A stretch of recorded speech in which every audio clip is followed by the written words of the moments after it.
Okay everyone. तो आज का जो हमारा टॉपिक है वो है मेथड्स ऑफ फर्टिलाइजर एप्लीकेशन। कि जो हमारे फर्टिलाइजर्स हैं, है ना, किन किन तरीके से कौन कौन से मेथड्स हैं उनको अप्लाई करने के फील्ड में। ओके, तो कौन कौन से मेथड्स होते हैं वन बाय वन हम डिस्कस करेंगे। सबसे पहले आप लोगों को ये बताना जरूरी है कि फर्टिलाइजर्स क्या होते हैं, है ना। तो फर्टिलाइजर्स क्या होते हैं? ये केमिकल कंपाउंड्स होते हैं जो कि प्लांट्स को न्यूट्रिएंट्स प्रोवाइड करते हैं। Okay, the chemical compounds which are used to provide the nutrients to the plants, they are called fertilisers. ये केमिकली प्रिपेयर सब्सटेंस होते हैं, केमिकल्स होते हैं जिनमें कि नाइट्रोजन, फास्फोरस, पोटेशियम, जो 17 न्यूट्रिएंट एसेंशियल न्यूट्रिएंट्स होते हैं। 17 के 17 भी हो सकते हैं, एक भी हो सकता है, दो भी हो सकते हैं, तीन भी हो सकते हैं और ज्यादा भी हो सकते हैं। ठीक है, उनको हम क्या बोलते हैं? ऐसे केमिकल्स को फर्टिलाइजर्स। ठीक है, ये दो टाइप्स के होते हैं फर्टिलाइजर्स। एक तो सॉलिड होते हैं, एक लिक्विड। ओके, सॉलिड फर्टिलाइजर्स को कैसे अप्लाई करेंगे, लिक्विड फर्टिलाइजर्स को कैसे अप्लाई करेंगे। ओके, उनके अप्लाई करने के जो मेथड्स होते हैं वो अलग अलग होते हैं। ठीक है, तो कौन कौन से मेथड है, कैसे हम अप्लाई करेंगे, वन बाय वन हम हर एक मेथड को देखेंगे। तो let's start with the methods of fertiliser application. Okay, first जो है application of solid fertilisers. Solid fertilisers, liquid solid में तो डिफरेंस तो आपको पता ही होगा। जो सॉलिड होते हैं वो पानी में डिसॉल्व नहीं होते, है ना। जो लिक्विड होते हैं वो पानी में डिसॉल्व हो जाते हैं, है ना। जिनको हम स्प्रे करते हैं जब, और उसको हम बोलते हैं लिक्विड फर्टिलाइजर्स। जब हम किसी हार्ड जो सब्सटेंस है उसको डायरेक्टली अप्लाई करते हैं फील्ड में, उसको सॉलिड सब्सटेंस बोलते हैं। ठीक है, तो फर्स्ट जो है application of solid fertilisers. Solid fertilisers को कौन कौन से मेथड यूज करके हम अप्लाई कर सकते हैं फील्ड में? फर्स्ट है ब्रॉडकास्टिंग। सॉलिड फर्टिलाइजर को के अंडर जो हमारा फर्स्ट मेथड है वो है broadcasting. Okay, second placement. Third जो इसके अंडर है वो है बैंड प्लेसमेंट। ओके, मैं थोड़ा बहुत बता देता हूँ, थोड़ा थोड़ा सा। इसको डीप में हम डिस्कस करेंगे बाद में, जब इसकी टर्न आएगी। तो ब्रॉडकास्टिंग क्या होता है कि जब हम जैसे बिखेरना, ब्रॉडकास्टिंग को हिंदी में बोलते हैं बिखेरना। जब हम, ये हमने मेथड ऑफ सोइंग में भी पढ़ा है ना, ब्रॉडकास्टिंग। ये मेथड ऑफ सोइंग के अंडर भी ब्रॉडकास्टिंग आता है, और method of fertiliser, solid fertiliser application के अंडर भी ब्रॉडकास्टिंग आता है। ब्रॉडकास्टिंग मतलब बिखेरना। जैसे यूरिया है, डीएपी है, हम सोइंग से पहले या सोइंग के बाद अप्लाई करते हैं ना, अपने हाथ से बिखेरते हैं जब फील्ड में, सॉइल पे, है ना, उसको हम बोलते हैं ब्रॉडकास्टिंग।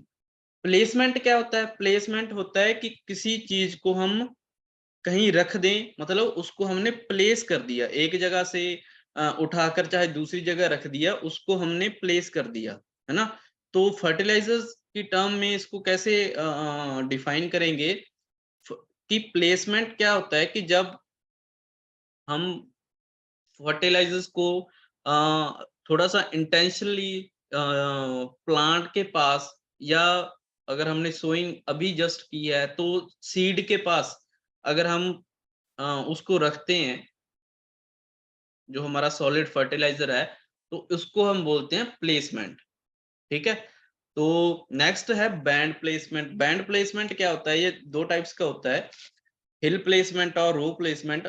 अगर हमने जो रिजेस बना रखी हैं, है ना, अगर रिजेस के ऊपर प्लेस कर रहे हैं तो उसको हम बोलते हैं हिल प्लेसमेंट। अगर रिजेस के नीचे प्लेस कर रहे हैं, यहाँ पे हम यहाँ पे स्टैंडिंग वाटर होता है, अगर वहां पे प्लेस कर रहे हैं, वहां पे रख रहे हैं, तो उसको हम बोलते हैं रो प्लेसमेंट।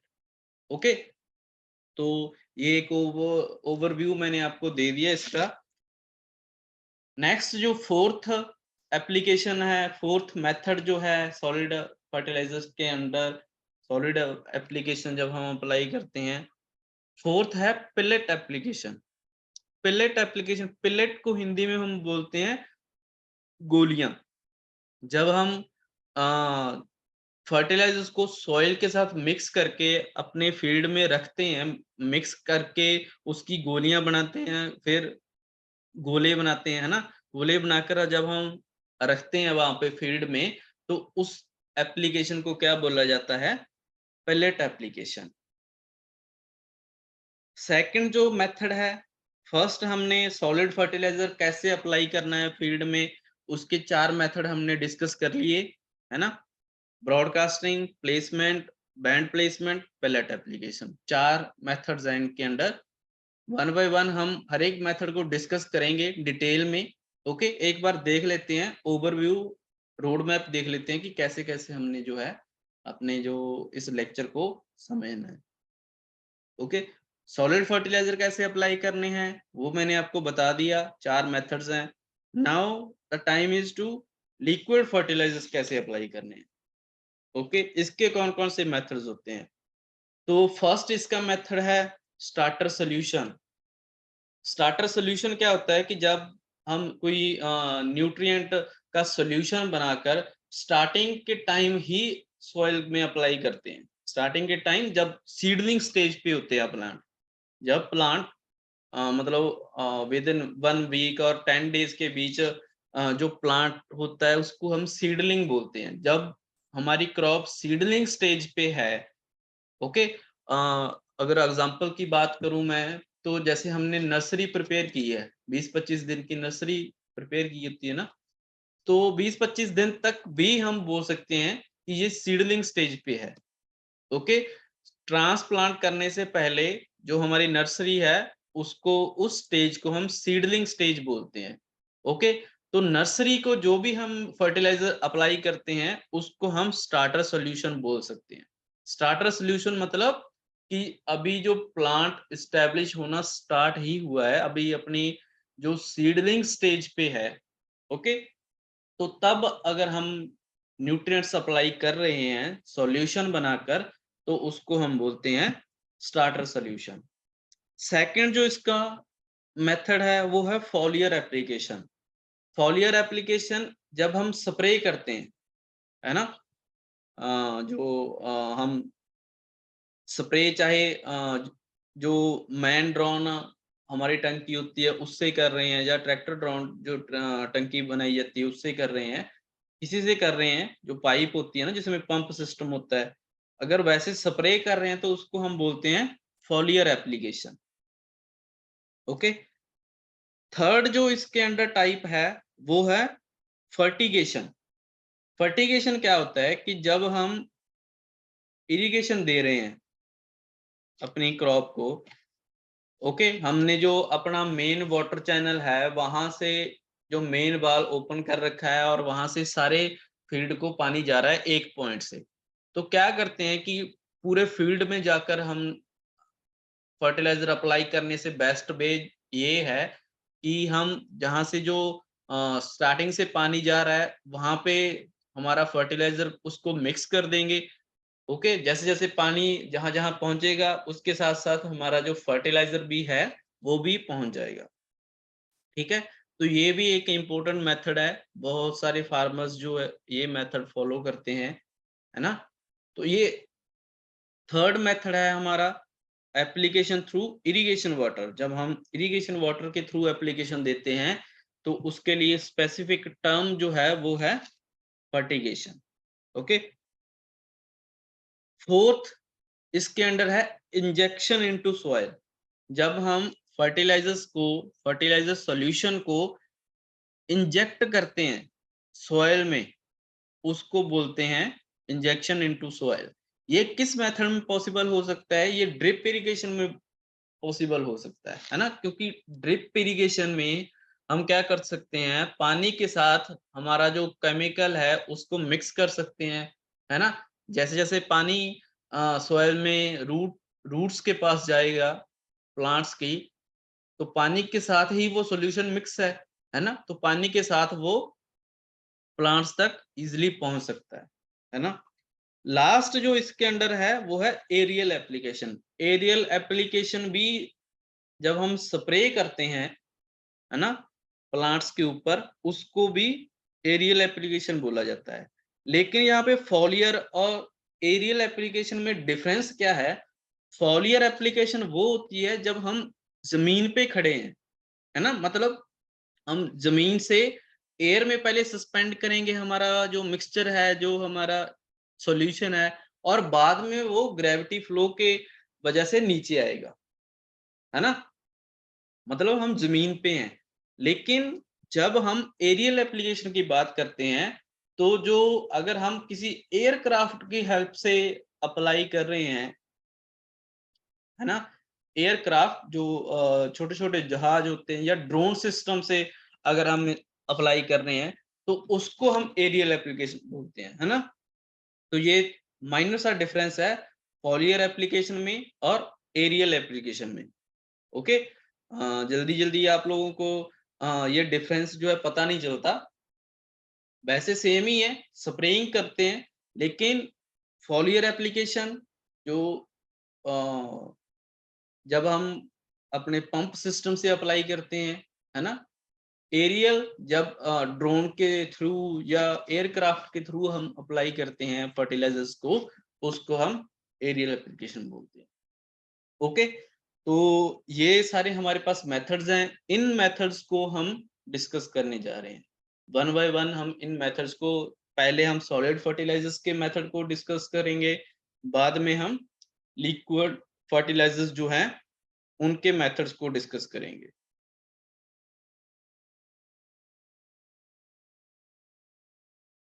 तो सबसे पहले ब्रॉडकास्टिंग सॉलिड मेथड के अंडर सॉलिड फर्टिलाइजर्स को कैसे अप्लाई करेंगे, उसके अंडर हमारा फर्स्ट जो मेथड है वो है ब्रॉडकास्टिंग।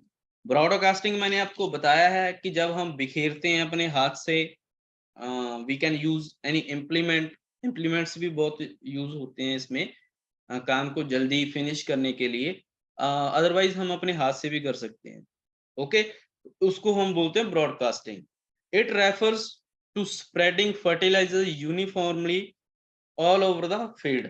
फर्टिलाइजर्स को स्प्रेड करने की प्रोसेस को, यूनिफॉर्मली स्प्रेड करने की प्रोसेस को क्या बोला जाता है? ब्रॉडकास्टिंग। ये दो टाइप्स की होती है। ये मेथड जो है दो टाइप्स का है।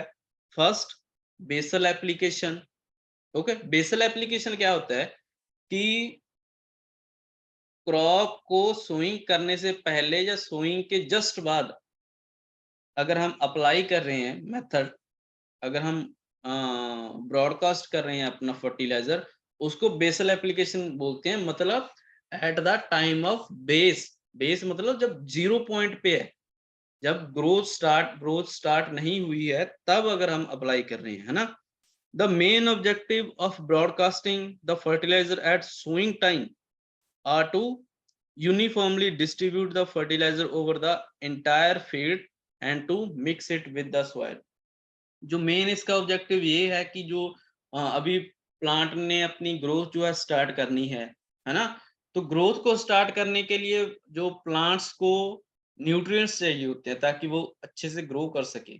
Okay, at the time of starting the establishment, starting of the growth of the plant, if we are applying the nutrients, we are applying the chemicals, that application is called as basal application through broadcasting method।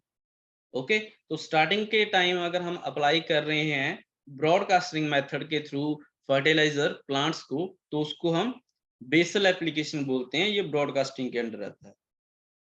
Broadcasting के अंदर जो second method है वो है top dressing. Top dressing मतलब top मतलब ऊपर। Okay, जब छोटी क्रॉप जो है स्टैंडिंग सिचुएशन में है, मतलब 20-30 दिन बाद जब क्रॉप का जो साइज है, ग्रोथ है, हो जाती है, काफी ग्रोथ हो जाती है ना, तो अगर उसके बाद हम अप्लाई कर रहे हैं, मतलब कि हमारी क्रॉप जो है फील्ड में खड़ी है, स्टैंडिंग क्रॉप है, बाद में अगर ब्रॉडकास्टिंग मेथड हम यूज कर रहे हैं, तो उसको हम बोलते हैं top dressing. Okay, it is the broadcasting of fertilizers, particularly nitrogenous fertilizers, in closely sown crops like paddy and wheat, with the objectives of supplying nitrogen in readily available form to plants. जब crop हमारी standing situation में है, यहाँ पे nitrogenous fertiliser ही special mention किया गया है कि कोई और फर्टिलाइजर नहीं, क्योंकि जो डीएपी है या एसएसपी है उसको हम सोइंग के टाइम ही अप्लाई कर देते हैं, सोइंग से पहले थोड़ा टाइम या सोइंग के बाद, है ना, तभी अप्लाई कर देते हैं। लेकिन नाइट्रोजन डोज को, जितनी रिकमेंडेड डोज है हमारी नाइट्रोजन, उसको हम 2 या 3 एप्लीकेशन में स्प्लिट कर लेते हैं। स्प्लिट कर लेते हैं मतलब कि 100 केजी अगर नाइट्रोजन चाहिए फील्ड में, तो हम क्या करेंगे कि जैसे 50 केजी हमने स्टार्टिंग में अप्लाई कर दी, है ना, तो कितनी बच गई 50 केजी। 25 केजी हम 20-30 दिन बाद अप्लाई करेंगे। ओके, 75 केजी अप्लाई कर दी, बच गई हमारी 25 केजी, और 25 केजी हम बाद में अप्लाई करेंगे थोड़े दिन का गैप डालकर। तो जो रेगुलर इंटरवल्स पे हम 2 या 3 डोजेज में स्प्लिट कर लेते हैं एप्लीकेशन को, उसको हम बोलते हैं स्प्लिटिंग ऑफ द एप्लीकेशन, कि जो रेगुलर इंटरवल्स पे हम अप्लाई करेंगे। नाइट्रोजन के केस में ऐसा क्यों किया जाता है, ये हमारे इसमें आता तो नहीं, लेकिन आपकी जनरल नॉलेज के लिए आपको पता होना चाहिए कि बाकी जो न्यूट्रिएंट्स को स्टार्टिंग में ही अप्लाई कर देते हैं और नाइट्रोजन को स्प्लिट करके अप्लाई करते हैं। ऐसा क्यों? क्योंकि इससे जो हमारी नाइट्रोजन की एफिशिएंसी है ना, नाइट्रोजन यूज एफिशिएंसी, वो इंक्रीज हो जाती है। ओके, नाइट्रोजन यूज एफिशिएंसी क्या होती है, ये भी थोड़ा सा इसको मैं डीपली बता ही देता हूँ, क्योंकि ये आगे चलकर आपके बहुत काम आएगा। नाइट्रोजन यूज एफिशिएंसी, जैसे हमने 100 केजी नाइट्रोजन अप्लाई किया प्लांट को, है ना, तो ज्यादातर नाइट्रोजन जो है उसका लॉस हो जाता है, मतलब नाइट्रोजन वेस्ट हो जाती है। प्लांट्स जो है वो कम नाइट्रोजन यूज करते हैं अगर हम एक टाइम पे पूरी नाइट्रोजन अप्लाई कर देते हैं, है ना। 100 एग्जांपल मैं अगर बताऊं, कई क्रॉप्स में अगर हम 100 केजी नाइट्रोजन अप्लाई कर रहे हैं ना, तो 70%, मतलब 70 केजी 70 केजी नाइट्रोजन जो है उसका लॉस हो जाता है, वो वेस्ट हो जाती है। प्लांट कितनी यूज करता है? 30%, 30 केजी नाइट्रोजन। ओके, तो इसका मतलब जो नाइट्रोजन यूज एफिशिएंसी है यहाँ पे कितनी है? 30 केजी, 30%। जितनी नाइट्रोजन यूज एफिशिएंसी ज्यादा होगी, उतना हमारा कॉस्ट ऑफ कल्टीवेशन कम होगा। इसको फिर नाइट्रोजन यूज एफिशिएंसी को हमें जितना ज्यादा इसको बढ़ा देंगे, जितना ज्यादा इंक्रीज कर देंगे, हमारा उतना ही फायदा है उसमें, हमारा उतना ही बेनिफिट है। तो कहाँ तक हम इसको इंक्रीज कर सकते हैं? हम तो चाहेंगे कि 100% नाइट्रोजन एफिशिएंसी हो, यूज एफिशिएंसी हो, ताकि जितना हम नाइट्रोजन अप्लाई करें उतना नाइट्रोजन जो है प्लांट के द्वारा यूज कर लिया जाए, और हमारी प्रोडक्शन भी अच्छी हो, और हमारी जो कॉस्ट ऑफ कल्टीवेशन है वो भी कम हो जाए। लेकिन जब हम स्टार्टिंग के टाइम ही नाइट्रोजन अप्लाई कर देंगे, ठीक है, तो क्या होता है कि स्टार्टिंग में उसको 30%, 40% नाइट्रोजन चाहिए, है ना, 30% नाइट्रोजन चाहिए, और 70% नाइट्रोजन है जो बच गई। ओके, तो वो क्या होता है कि वो थोड़े दिन में ही नाइट्रोजन जो है उसका लॉस हो जाता है, कुछ एटमॉस्फेरिक लॉस हो जाता है, कुछ लीचिंग के थ्रू हमारे जमीन के अंदर चली जाती है, ग्राउंड वाटर टेबल में चली जाती है। तो मतलब अगर हमने 100 केजी अप्लाई किया, तो 30 केजी का यूज हुआ और 70 केजी वेस्ट होगी, मतलब 70 केजी पे जितने हमारे कॉस्ट आई है वो हमारी वेस्ट होगी। ओके, तो उसका सोल्यूशन एक ये है कि अगर उसको स्टार्टिंग में पूरी डोज की बजाय अगर आधी डोज अप्लाई करें, तो उससे क्या होगा कि अगर 30 केजी चाहिए, अगर हम 50 केजी अप्लाई कर रहे हैं, तो 70 केजी वेस्ट होने की बजाय 20 केजी ही वेस्ट हो रहा है। ओके, तो 50 केजी यहाँ पे बच गया।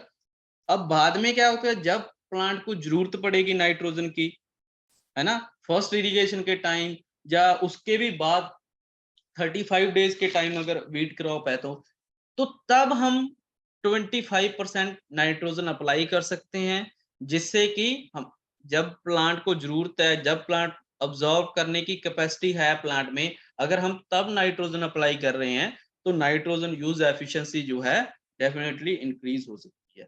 तो अगर हम स्प्लिट कर देते हैं डोजेस को, तो उससे हमारी जो नाइट्रोजन यूज एफिशिएंसी है वो 70% तक इंक्रीज हो जाती है। मतलब कि 70 केजी का लॉस जो पहले हो रहा था, अब वो 70 केजी यूज हो रही है प्लांट में।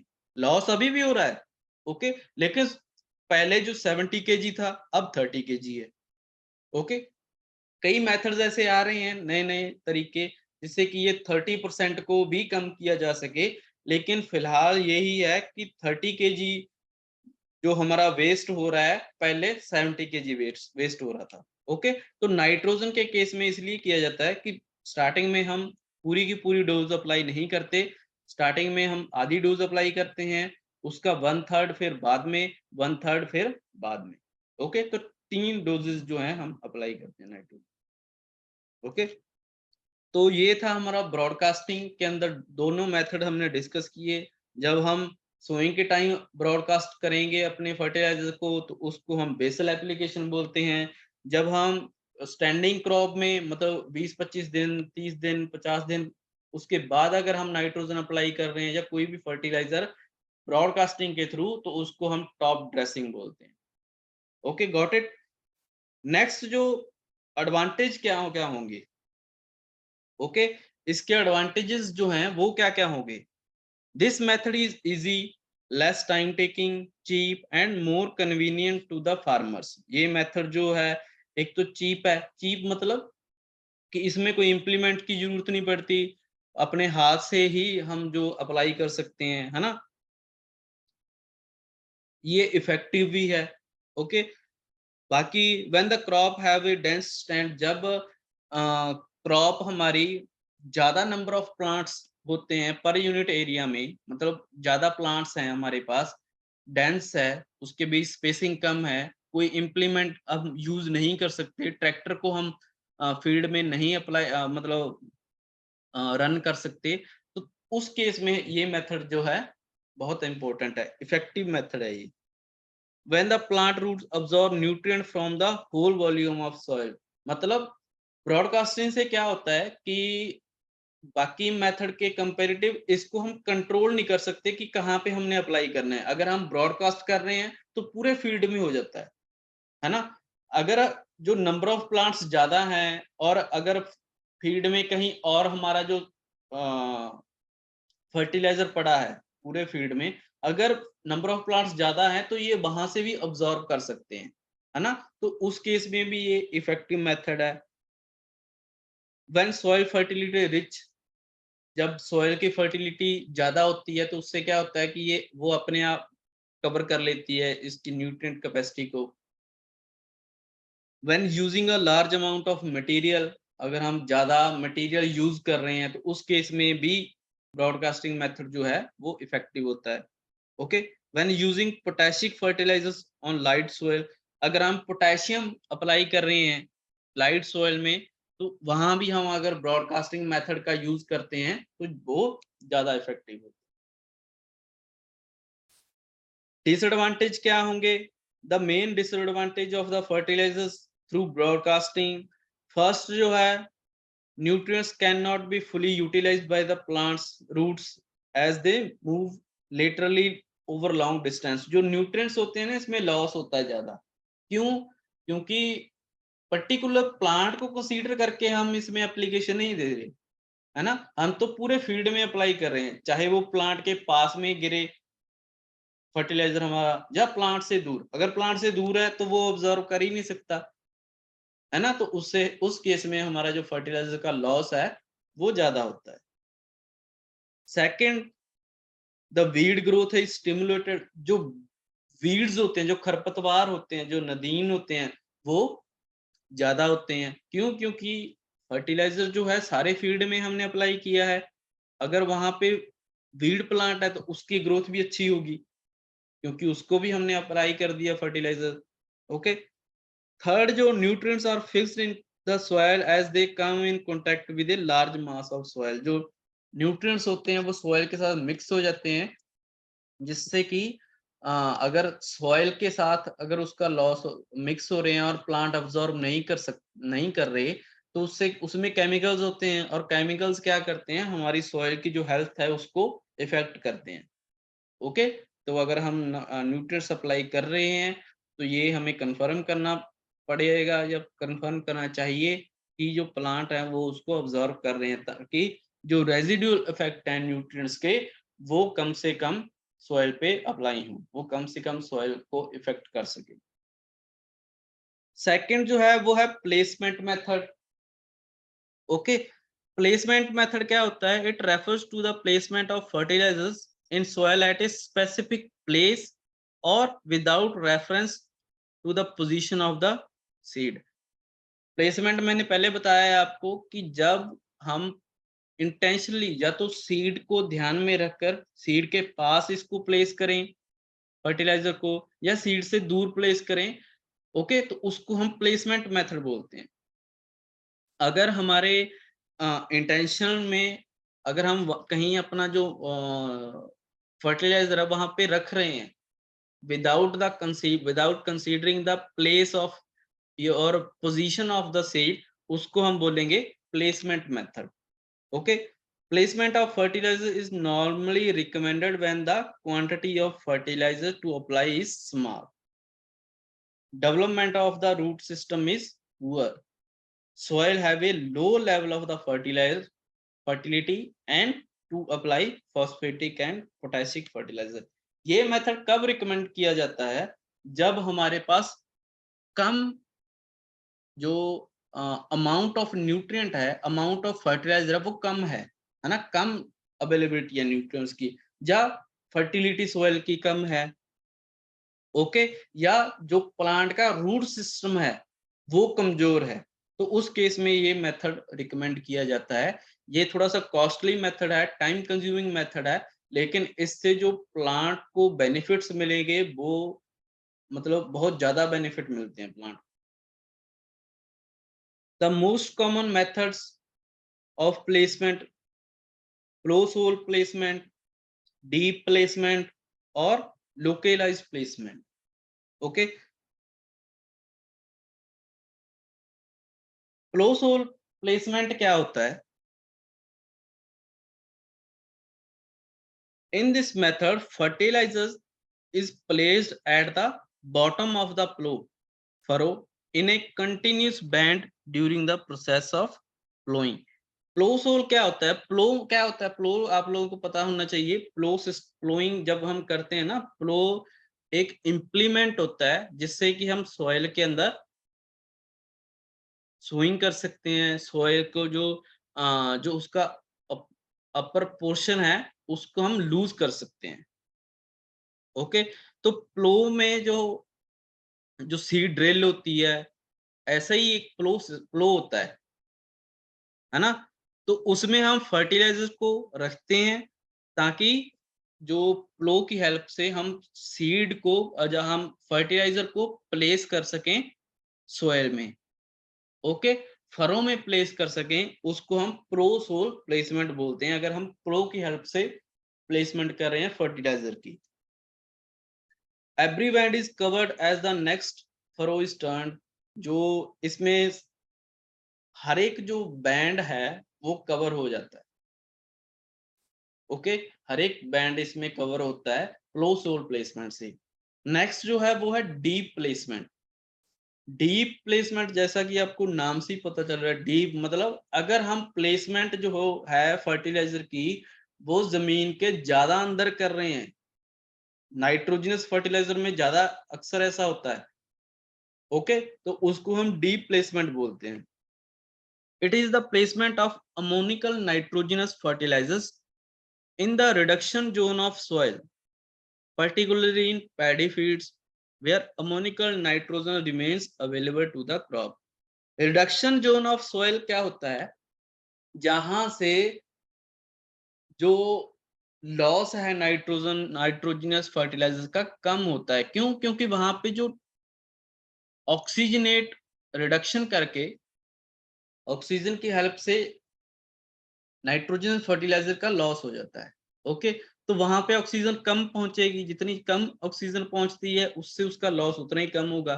तो इसको ज्यादा डीपली प्लेस करते हैं ताकि जो इन्वायरमेंट के टच में ये कम रहे और लंबे समय के लिए प्लांट्स को अवेलेबल रहे nitrogen fertiliser. Okay, this is called as deep placement. Third जो है प्लेसमेंट के अंडर वो है localised placement. Okay, localised placement क्या होता है कि अगर हम फर्टिलाइजर को लोकली प्लेस करें, लोकल मतलब नजदीक, अगर हम फर्टिलाइजर को सीड के नजदीक में प्लेस कर रहे हैं तो उसको हम बोलेंगे localized placement. Okay, it refers to the application of fertilizers into the soil close to the seed or plant in order to supply the nutrients in adequate amount to the roots of growing plant. मतलब ये soil के अंदर place किया जाता है close to the seed, मतलब seed या plant के क्लोज किया जाता है ताकि जो पूरा का पूरा बेनिफिट है प्लांट को मिल सके या पूरा का पूरा बेनिफिट जो है सीड को मिल सके। ओके, अगर इसके पास वन के कितने भी परसेंट 100% अगर न्यूट्रिएंट है फर्टिलाइजर के पास, तो 100 में से 90% या 95% उस सीड को मिल सके, इतनी हमने जो क्लोज इसकी प्लेसमेंट करनी है। जितना ज्यादा क्लोज करेंगे उतना ज्यादा जो न्यूट्रिएंट है सीड को मिलेगा, जितना ज्यादा दूर होगा उतना कम मिलेगा। ओके, तो ज्यादा से ज्यादा अवेलेबिलिटी सीड को बनी रहे इसकी लंबे समय के लिए, इसको हम बोलते हैं localise placement. Okay, next is band placement. Third जो मेथड है इसके अंडर हमारा, उसको हम बोलते हैं band placement. It refers to the placement of fertilisers in bands. Bands, अगर आपको सिंपली मैं बताऊं बैंड्स क्या होते हैं, कि जहां पे हम आसपास पॉट बनाकर वाटर अप्लाई करते हैं प्लांट में, सिंपली आप उसको बैंड मान सकते हो। ओके, ये दो टाइप्स का होता है। फर्स्ट जो है हिल प्लेसमेंट। हिल क्या होती है, हमारे फील्ड में दो टाइप्स की रिजेस होती है ना, एक तो फरो होती है जहां पे पानी खड़ा रहता है, एक थोड़ा सा उभरा हुआ पोर्शन होता है जहां पे हम अपने जो वेजिटेबल्स के केस में जो ज्यादा होता है, ज्यादा आप वेजिटेबल के केस में इसको ज्यादा देख सकते हो। एक तो यहाँ पे पानी खड़ा रहता है, एक थोड़ा सा उभरा हुआ पोर्शन होता है जहां पे हम अपनी क्रॉप लगाते हैं, है ना। जहां पे क्रॉप लगती है ऊपर उठा हुआ पोर्शन है उसको हम हिल बोलते हैं, और जो जहां पे पानी खड़ा रहता है उसको हम बोलते हैं रो। ओके, तो ये आगे से ध्यान रखना, हिल किसको बोलते हैं, रो किसको बोलते हैं। अब यहाँ पे दे रखा है हिल प्लेसमेंट। हिल प्लेसमेंट जो है वेरी सिंपल, हिल दे रखे हैं मतलब ऊपर वाला पोर्शन, अगर वहां पे हम अप्लाई कर रहे हैं, वहां पे प्लेस कर रहे हैं हमारे फर्टिलाइजर को, तो उसको हम बोलते हैं hill placement. It is practised for the application of fertilisers in orchards. In this method, fertilizers are placed close to the plant in bands on one or both sides of the plant. The length and depth of the band varies from the nature of the crop. इसमें क्या होता है कि एक side या दोनों side plant के अगर हम प्लेस कर रहे हैं फर्टिलाइजर को, तो उसको हम हिल प्लेसमेंट बोलते हैं। ओके, नेक्स्ट जो है वो है row placement. When the crop like sugarcane, potato, maize, cereal crops, sorry, cereal crops, wheat, maize, barley, etc., are sown close together in rows. ये सारी क्रॉप्स अगर क्लोजली सोन क्रॉप्स हैं, the fertiliser is applied in continuous band on one और both side of the row. तो fertiliser जो है वो एक साइड या दोनों साइड रो के एक साइड या रो के दोनों साइड अप्लाई किया जाता है, जिसको बोला जाता है row placement. Okay, I think each and every point in band placement I have covered. Okay, next जो प्लेसमेंट, बैंड प्लेसमेंट है, उसका एडवांटेज क्या है? The main advantage, when the fertilizer is placed, there is minimum contact between the soil and the fertilizer, and thus fixation of nitrogen is greatly reduced. जो fertiliser होता है, अगर हम place करते हैं फर्टिलाइजर को, तो जो कांटेक्ट होता है सॉइल और फर्टिलाइजर के बीच वो कम होता है, और सीड और या प्लांट और फर्टिलाइजर के बीच कांटेक्ट ज्यादा होता है। ओके, अगर सॉइल के साथ कम कांटेक्ट है तो उससे जो न्यूट्रिएंट्स हैं उनका लॉस कम होता है। The weeds all over the field can not make use of the fertilisers.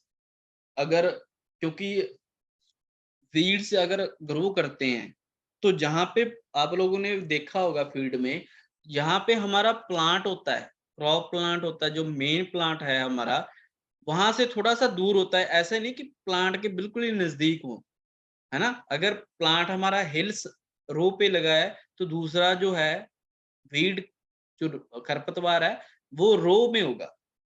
Okay, तो अगर हम लोकलाइज प्लेसमेंट करते हैं, अगर हम नजदीक प्लेस कर रहे हैं अपने फर्टिलाइजर को, तो वो अवेलेबल रहेगा सिर्फ हमारे प्लांट के लिए, वीड के लिए अवेलेबल नहीं रहेगा।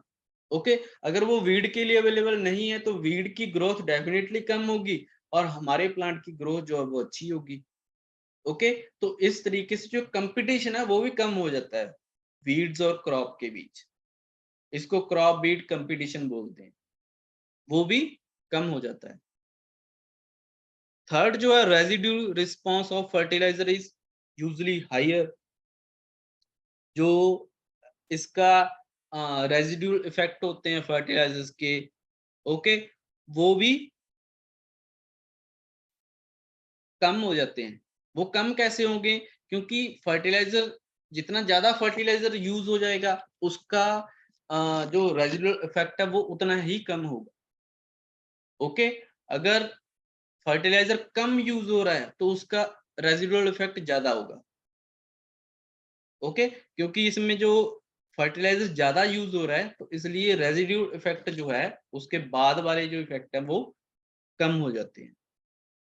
Utilisation of fertilisers by the plants is higher. जैसा कि इसके पहले वाले पॉइंट में रेजिडुअल इफेक्ट में मैंने बताया कि अगर फर्टिलाइजर की यूटिलाइजेशन ज्यादा हो जाती है तो रेजिडुअल इफेक्ट कम होंगे, है ना? तो इसका वाइस वर्सा भी यही है कि इसके रेजिडुअल इफेक्ट कम हो रहे हैं। क्यों? क्योंकि जो फर्टिलाइजर का यूज है प्लांट्स के द्वारा वो ज्यादा होता है।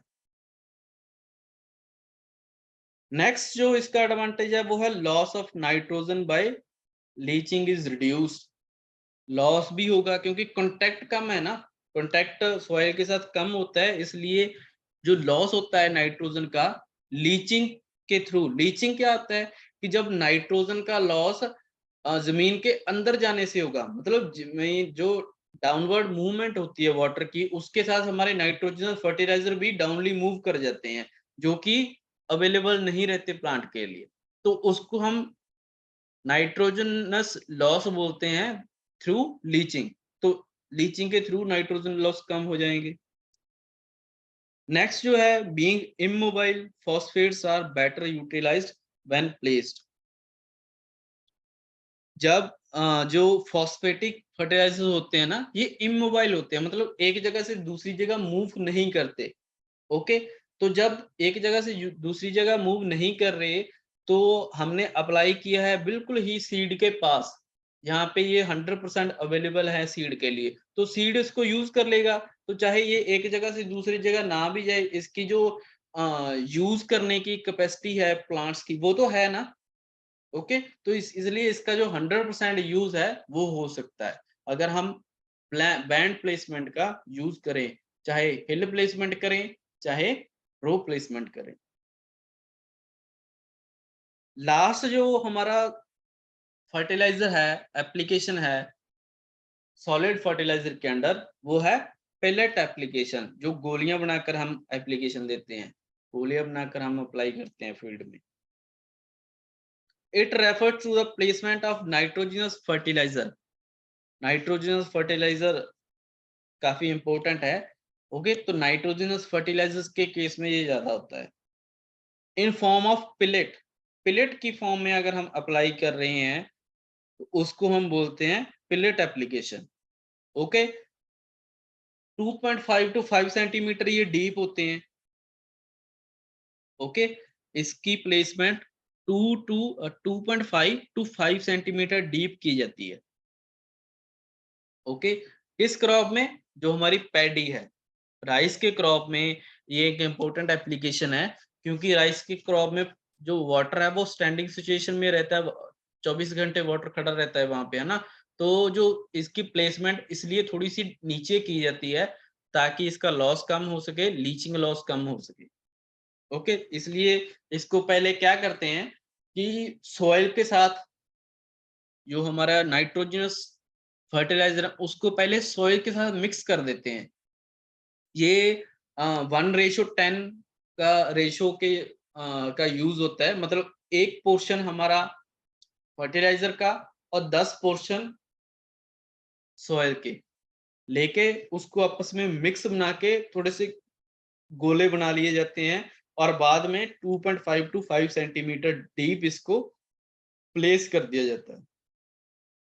The fertilizer is mixed with the soil in ratio of 1:10।